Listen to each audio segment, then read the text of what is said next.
Okay,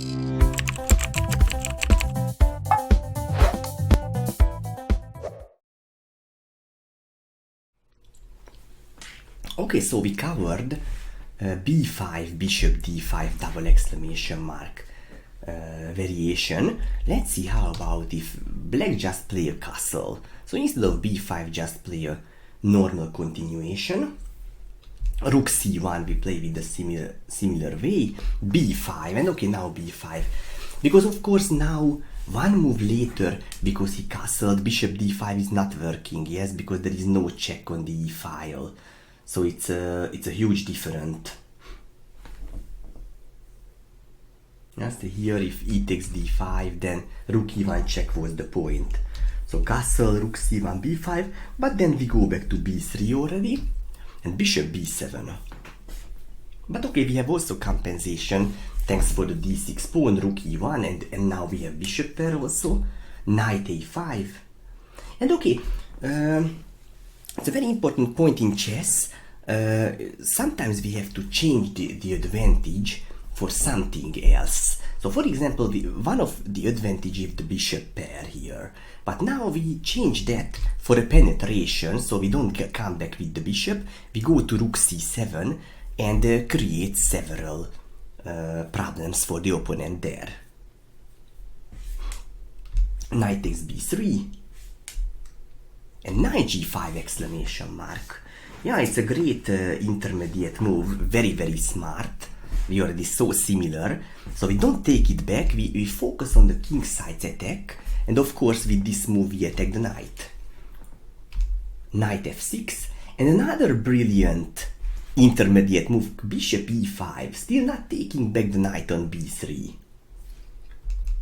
h6, if he would try to save the knight, this would be too slow, because bishop takes f6, g takes, and queen h5,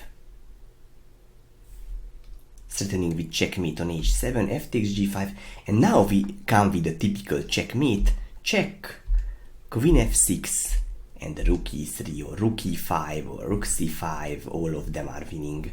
Maybe this is the easiest, and checkmate soon. Yes, because if the rook moves, doesn't matter, because check, this pawn is extremely useful because controlling that square and checkmate, so his king can't escape at all. Alright, so knight a5 was not working, that's why.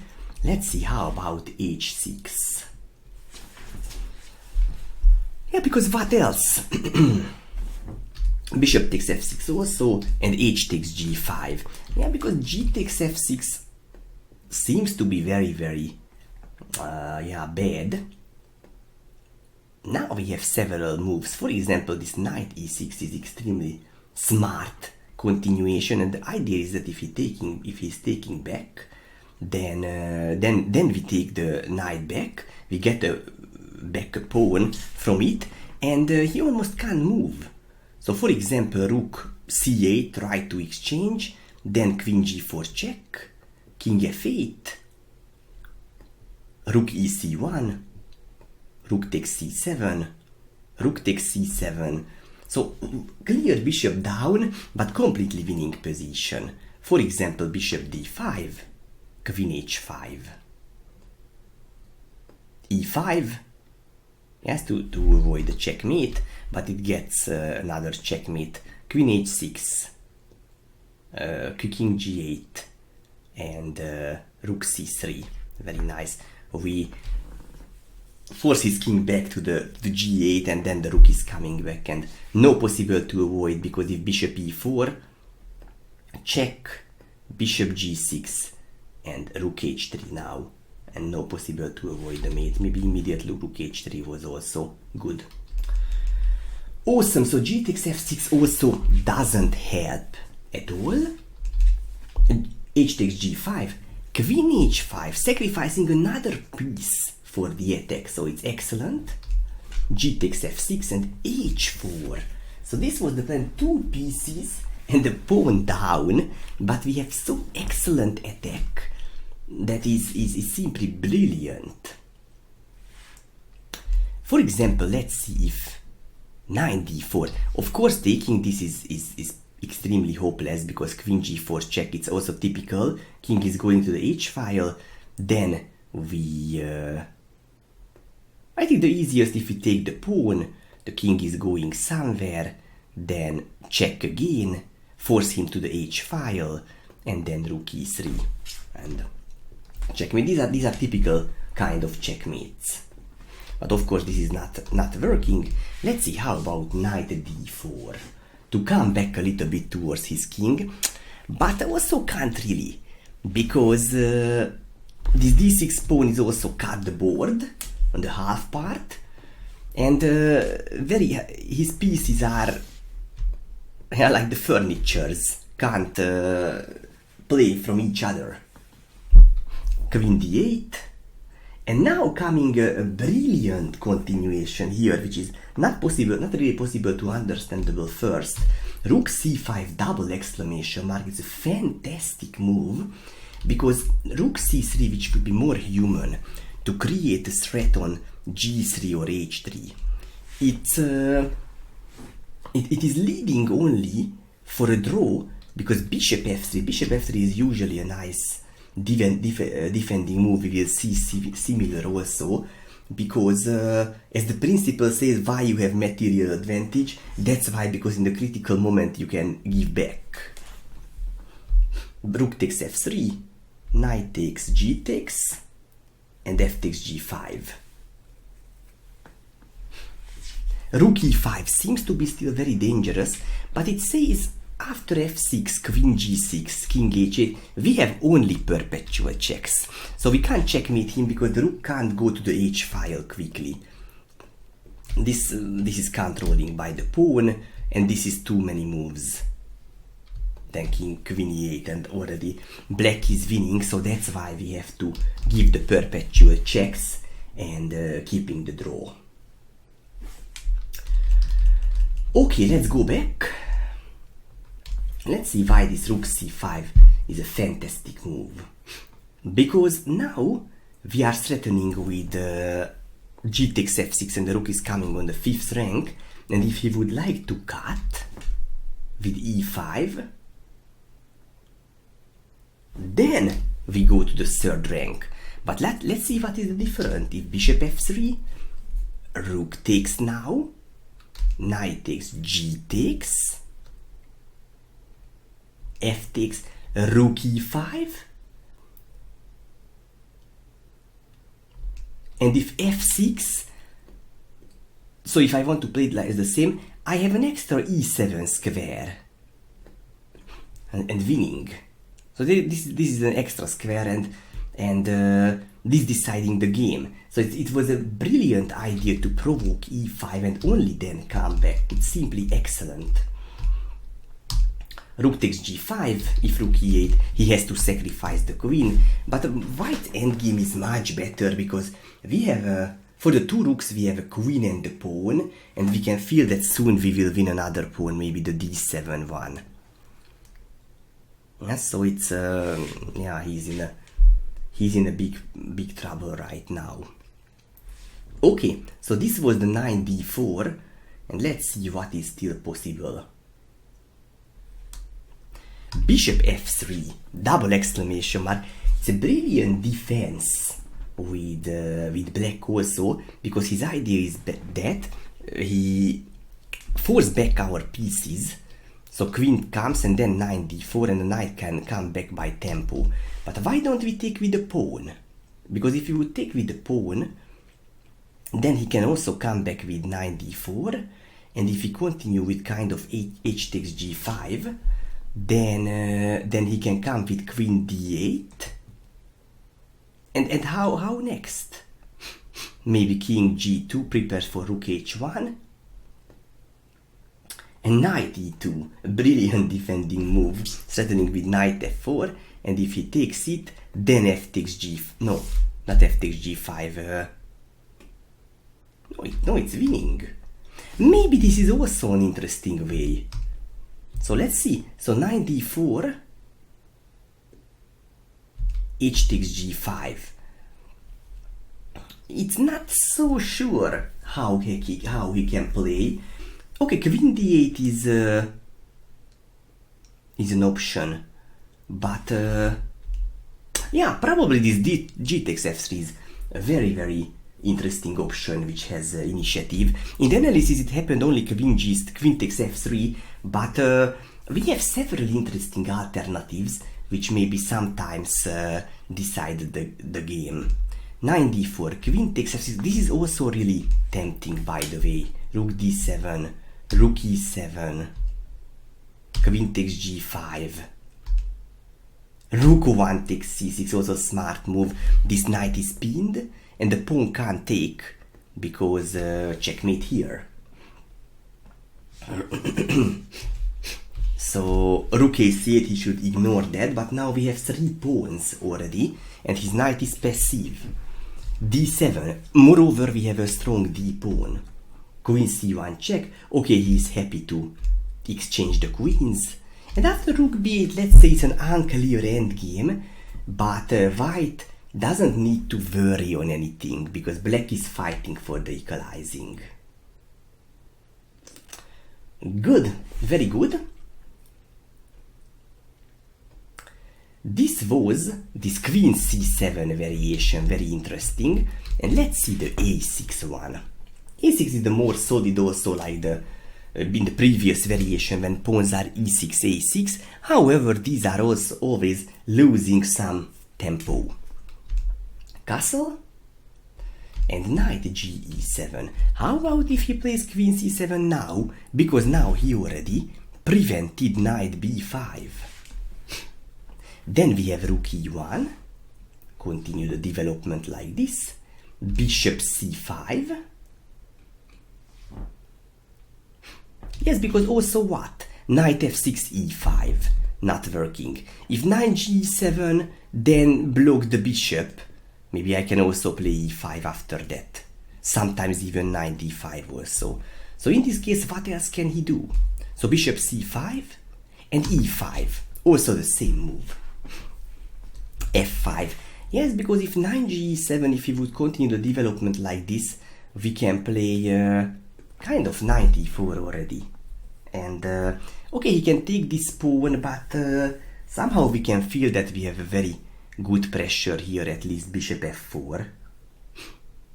Yeah, it's a very promising position. So knight e4 is a strong threat here. So f5. And bishop e3 also neutralize the bishop a little bit, and if we exchange, his dark squares will be extremely weak.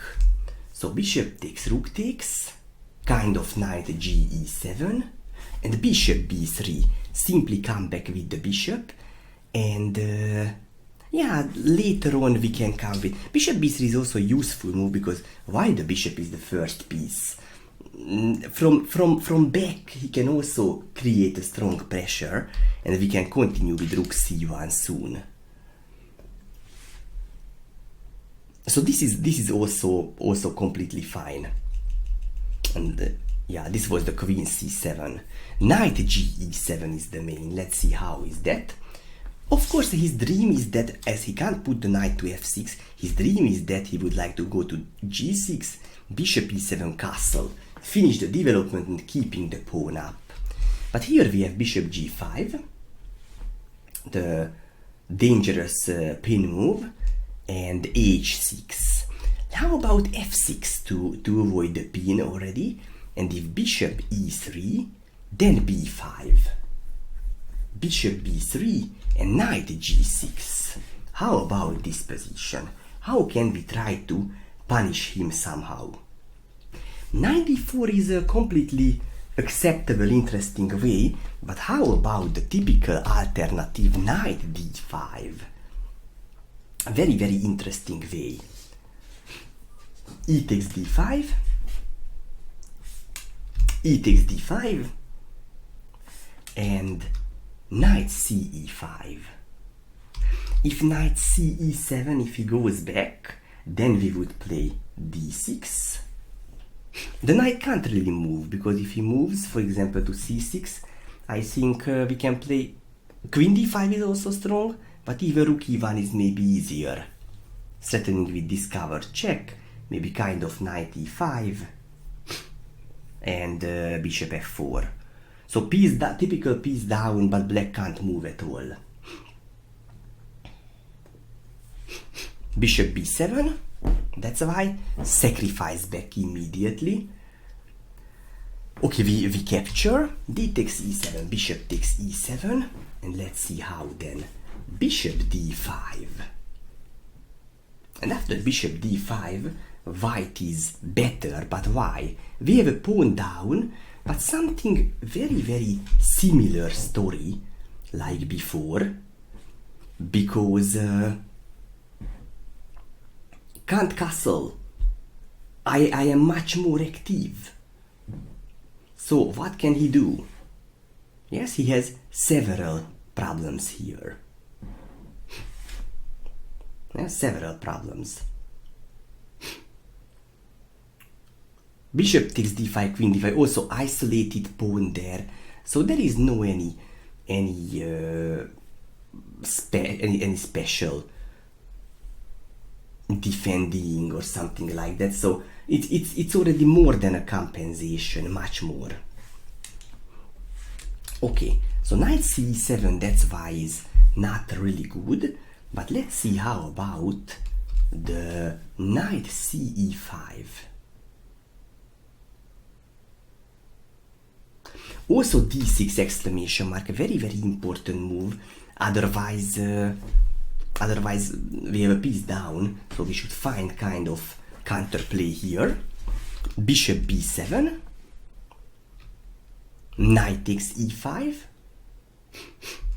f takes e5. Yes, because if knight takes e5, I think we also have several continuation here.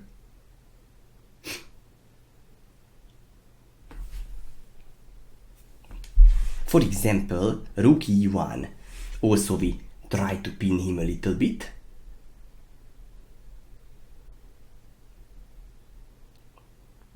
And f4 is a strong threat, so maybe queen goes to c8 or something like that. Maybe bishop b6, but I think f4 is also strong already. But okay, let's say bishop d6, we controlling the d8 square also from his king. And yeah, this is just a problem for him. Let's see how about f takes e5 and then f4. So exclamation mark, open up the center. By the way, it was a very nice game for it, in which happened queen f6 between sm1 and Van Veli, and white had very nice winning position. F takes e5, queen takes, bishop g5. Oh, bishop g5 is a very tricky move, because first of all threatening with checkmate. However, this bishop is hanging. But what happening if he would take the bishop? Queen e1 check. If king d8, then he gets checkmate with queen a5. So somehow diagonally coming the threat. Very, very strong this also. Come diagonally. King c8 can't go because checkmate. If the king goes here, then also checkmate, but now with the bishop. So bishop e7 happened in the game, but it's also pretty hopeless because bishop f7 check. Yeah, I think that is the point, we take it for check, because if d takes e7, I think still he can play queen takes g5 and he keeps the piece up. So bishop f7 check, king d8, and d takes e7 check. And for this we can already say white is completely winning, because he crushes his position completely. Yeah. So that's why queen f6 wasn't so successful. So queen c6, f takes e5, everything was open. This bishop g5 is a brilliant move, just prevent the long castle with this excellent way. So e takes f4. Rook e1, another great continuation. We also don't play with the bishop, we play rook e1. F takes e3. Rook takes, check. bishop e7. He had to block somehow the check. Queen d4.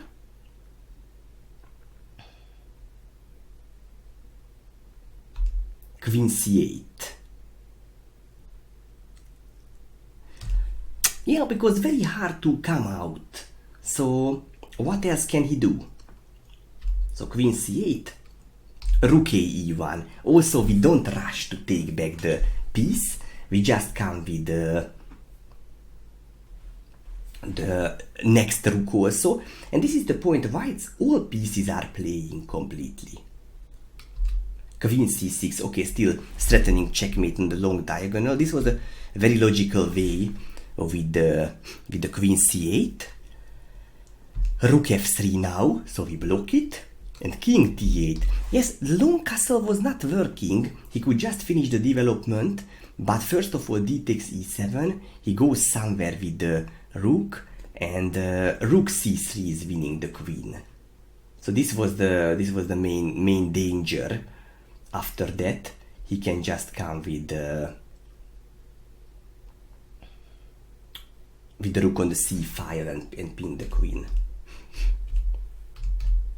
Okay, so let's see how about king d8. That's why d takes e7, knight takes e7, but still the black king is in the middle and he already can't castle. So not a really promising thing. Moreover, also as the principle says, we have we have a really active position and all pieces are attacking, black pieces are passive, so usually we will have a moment when we have a good breaking move, maybe sacrifice something, and probably that moment is this now. Rook takes e7, exclamation mark, king takes, queen takes g7, king d8, because if he goes to d6, to the 6th rank, then check, take the queen, and bishop f7. Bishop f7, what a nice move, because white completely closes the open files. So the black can't come with this move. With rook f8 he can, but it's blocking this bishop. And slowly we will go forward with our pawns here.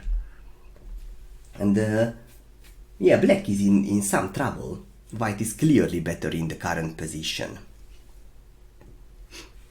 So king d8, queen takes h8, king c7, still this was the best, because after queen e5, yeah, white is a bit better, slightly better, but this was still the best defense with black also. Yeah. Maybe let's see if d6, queen d6 of course is not working, not really working, because maybe we can even exchange also and then try to attack the h7 somehow, maybe check here, king e5, rook f7 as double attack, so maybe the king has to go back, and then something normal move, for example bishop c2, and yeah, black has to fight for the equalizing. It's not easy for him at all. So that's why pawn d6 is more logical. However, it opens the 7th rank, so maybe queen kind of check, king b6, because also if queen d7, I would check here, and there is a very smart winning, rook c6, king c6, bishop d5 check, king c7, exchange the queens, and in the end we take the rook. Very nice simplifying. So that's why queen d7 is not working here at all. So king b6 he has to escape, and maybe another check here. He blocks with the queen. Queen takes c5. Yeah, if d takes, then I have some check, so maybe with the king. And yeah, rook maybe f5 check or f7, and maybe a bit more promising for white, just a little bit. But that is already enough for us completely. Very good. Okay, so let's go back. So knight d5 was a really interesting alternative. But let's see how about the knight d4. Knight takes d4. Yes, because usually if we go to the center, our knight is so strong he has to escape. He has to exchange. Because for example, if he would play a bishop e7 instead, maybe then he would have some problem already. Knight takes c6, d takes c6, queen h5, we like to come here, and if he would play short castle, rook a d1, coming by tempo, queen, maybe c7, and f4. And therefore f5 will be pretty quick. Maybe c5.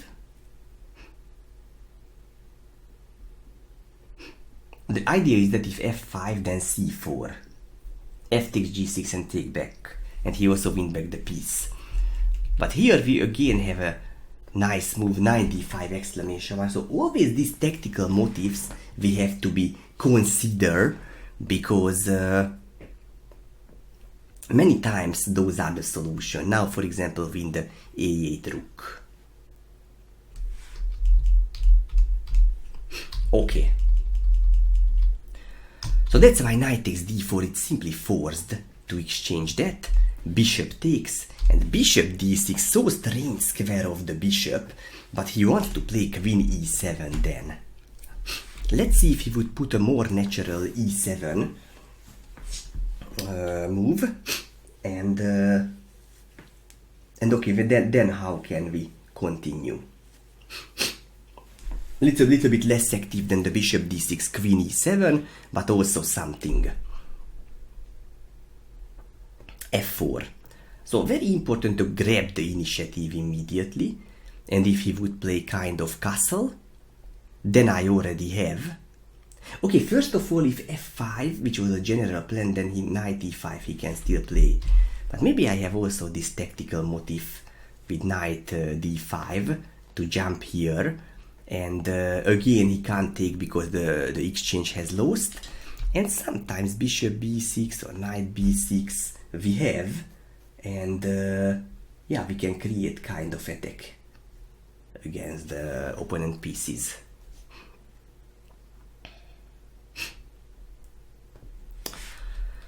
Okay, so yeah, this is very hopeless. Let's see how about bishop d6, bishop e3, come back and attack the d6 bishop, queen e7 he protected, and queen d2. And after queen d2 we can also say that we have enough compensation, because not easy to continue for him. For example, if he would play castle, we could come with the same knight d5. When he plays the castle, then it's good because the a8 rook is usually unprotected. So that's why we have this nice tactical motif. But how about if he would play a kind of developing move like bishop b7?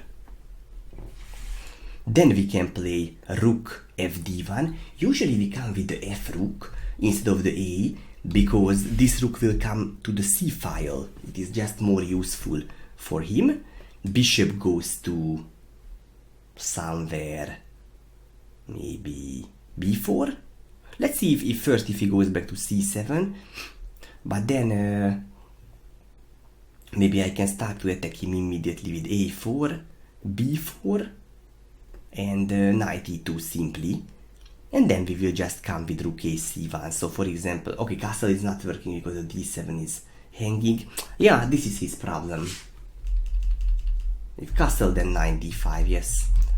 If the bishop would come somewhere else, for example bishop b4 to pin the knight, then we can play a3, bishop, yeah, for example a5, keeping the pin. If he takes, then the bishop pair is also giving some compensation, and now we have a smart bishop c5. Previously it was just not working because the black bishop was controlling, but now it's perfect because we have this move and taking the b7 after that. Okay, excellent. So this was the f6, which a little bit was weakening his position. Let's see how about the more solid h6. Then we also come back to e3, b5, bishop d3. Bishop b3 is also an option, so here that the bishop is also fine. Bishop d3, bishop b7, queen e2, knight b4, rook a d1, knight takes d3, rook takes d3, d6, and then rook f d1, and again good compensation, good pressure. Black is completely unprotected and undeveloped also.